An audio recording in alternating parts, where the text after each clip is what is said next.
Walking in a garden at the break of day, Mary asked the gardener where the body lay. But he turned towards her, smiled at her and said, "Mary, spring is here to stay, only death is dead." The above words are from a famous hymn by Hilary Greenwood. It tells of the supposed resurrection of Jesus from the dead after 3 days. Theosophical students will be aware that this actually refers to ancient rites of initiation, where the candidate is symbolically reborn after spending a period of time in isolation.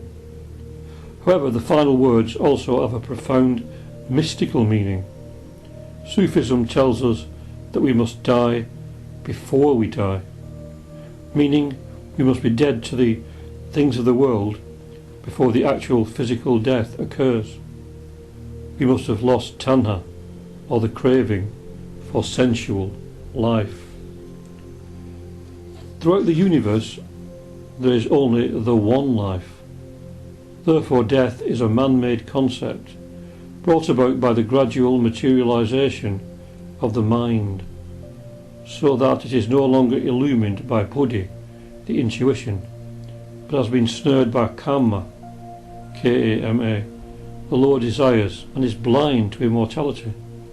Our lower mind has created this illusion of separateness and also created the fallacy of death. It is the lower aspects of our mind that creates the illusion of separateness and also, therefore, the illusion of death. If we slay this lower mind, we also slay death. Louis Claude de Saint-Martin writes in his book The Ministry of the Man-Spirit, published in 1802, that a way of discerning at least the index of our immortality is to realise how in every respect man here below walks daily on the edge of his grave, and it can only be by some instinct of his immortality that he seeks to rise superior to this danger, living as if it did not exist. So these are the intimations of our immortality, to use the words of the poet Wordsworth, who had this instinct, it seems.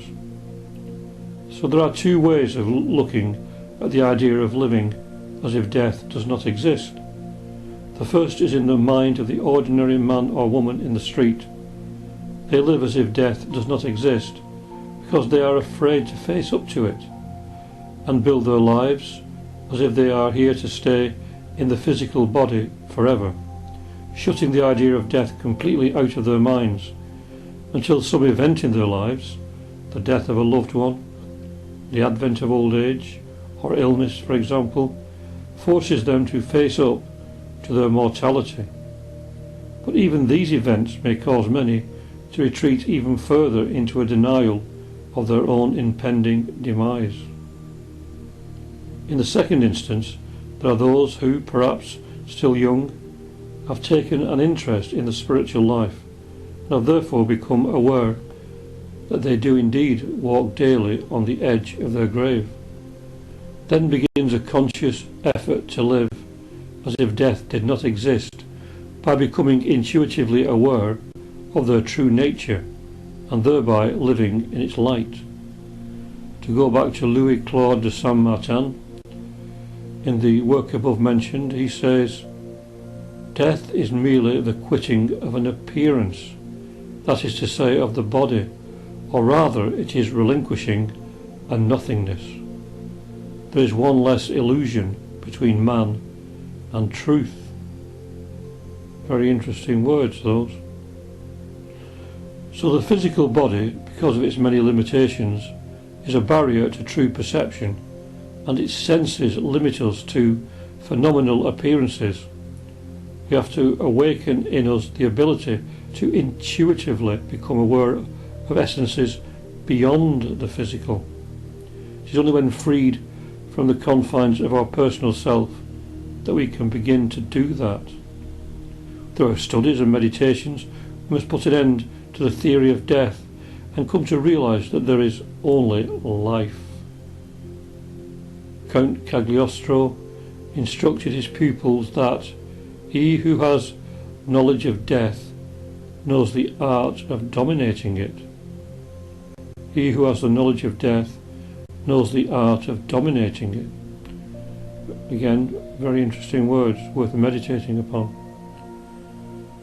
Our theosophical studies give us a thorough understanding of the processes after the death of the physical body, and therefore the key to overcoming the illusion of death. The whole of the teachings of H.P. Blavatsky and the Masters are designed to help us to become aware of our immortality as spiritual beings. And of course there are many other teachers along the same lines. Gautama Buddha also emphasized this. Apparently he spoke rather pessimistically regarding the transience of life and the many sorrows that it brings.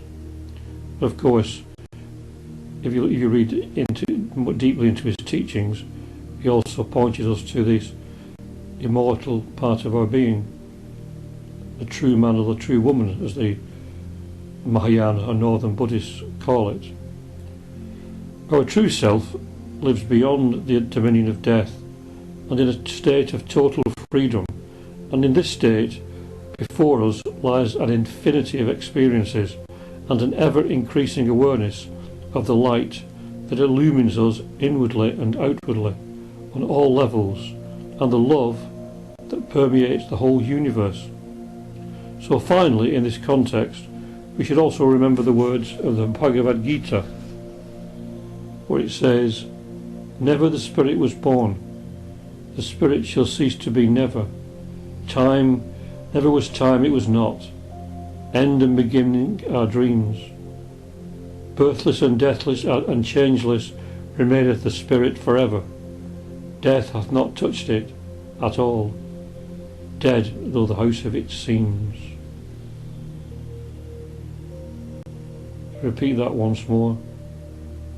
Never the spirit was born, the spirit shall cease to be never. Never was time, it was not. End and beginning are dreams. Birthless and deathless and changeless remaineth the spirit for ever. Death hath not touched it at all, dead though the house of it seems.